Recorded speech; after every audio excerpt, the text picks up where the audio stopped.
الحمد للہ رب العالمین والصلاة والسلام علی سید المرسلین اما بعد۔ ایک بھائی سوال کرتے ہیں کہ جو شخص دائمی طور پہ مریض ہو یا بہت ضعیف ہو اور ان کی صحت یابی کی کوئی امید نہ ہو، کیا وہ روزوں کا فدیہ ادا کریں گے؟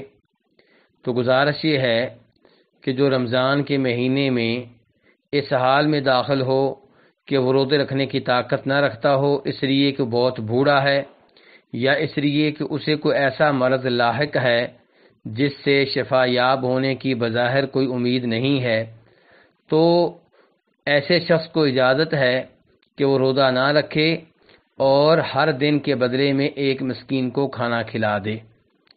اللہ تبارک و تعالیٰ فرماتے ہیں قرآن حکیم میں سورہ بقرہ میں وَعَلَى الَّذِينَ يُطِيقُونَهُ فِدْيَةٌ طَعَامُ مِسْكِينٍ۔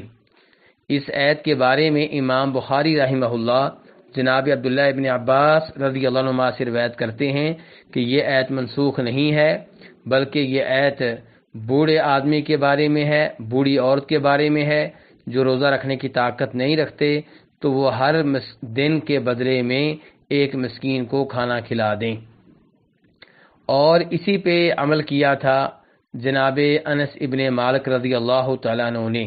چنانچہ امام بخاری ان کے بارے میں کہتے ہیں کہ جناب انس ابن مالک جب بڑی عمر کے ہو گئے، بہت بوڑھے ہو گئے، تو 1-2 سال وہ روزے نہیں رکھتے تھے اور ہر دن کے بدلے میں ایک مسکین کو روٹی گوشت کھلا دیتے تھے۔